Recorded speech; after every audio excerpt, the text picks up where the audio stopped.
Jason veut la toison. Une histoire adaptée du mythe de la Toison d'or par Agnès Catala.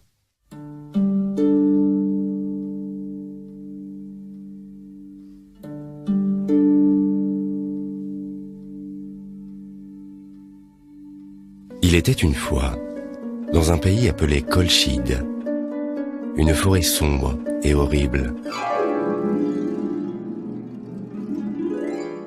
Dans cette forêt vivait un monstre encore pire. C'était un serpent de la taille d'un dragon, qui ne dormait jamais, car il protégeait, jour et nuit, le trésor du roi de Colchide.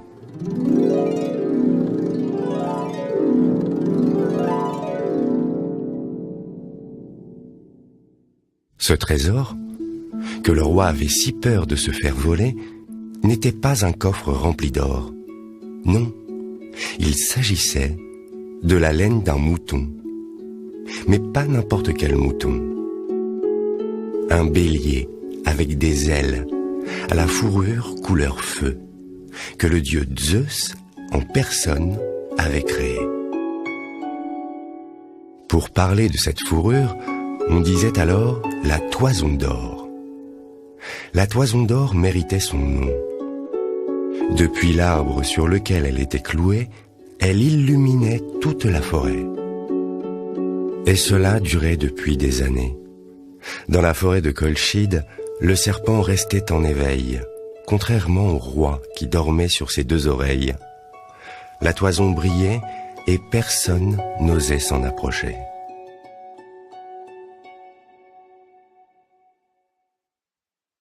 Un jour, pourtant, un aventurier nommé Jason débarqua pour récupérer la toison. Tout ça à cause de Pélias, son très méchant tonton. Dans le passé, alors qu'il était enfant, Jason avait vu Pélias chasser son père de leur royaume et s'installer à sa place sur le trône. Devenu grand, Jason demanda à Pélias de rendre le royaume. Pélias répondit « D'accord », à la condition que Jason lui rapporte la Toison d'or. Ben voyons. Le méchant tonton espérait que le serpent le débarrasserait de son neveu, pour de bon. Pour Jason, peu importait le danger, si son père était vengé. À bord du vaisseau l'Argo, avec ses compagnons les Argonautes, le jeune homme prit la mer vers la Colchide.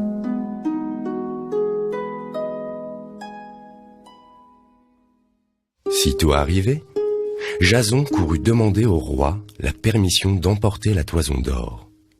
Le roi répondit « D'accord », à la condition que Jason fasse quand même 1 ou 2 efforts, comme dompter 2 féroces taureaux ou endormir le monstre gardien de la toison.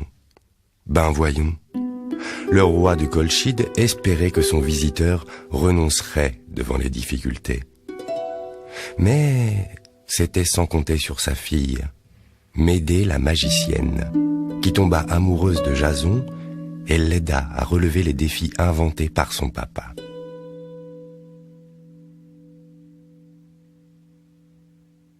Grâce au sort jeté par Médée, Jason n'eut qu'à chanter une berceuse pour rendre les taureaux aussi doux que des agneaux. Fais dodo, taureau, mon petit taureau, fais dodo, t'auras du lolo.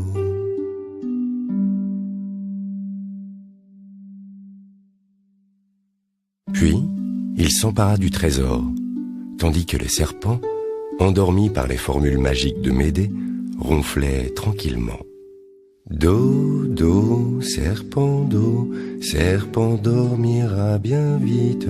Do, do, serpent dormira bientôt.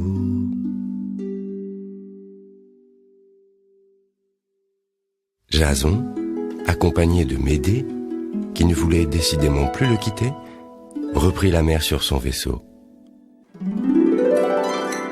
Direction le royaume qu'il allait reprendre à son affreux tonton. L'aventurier était confiant.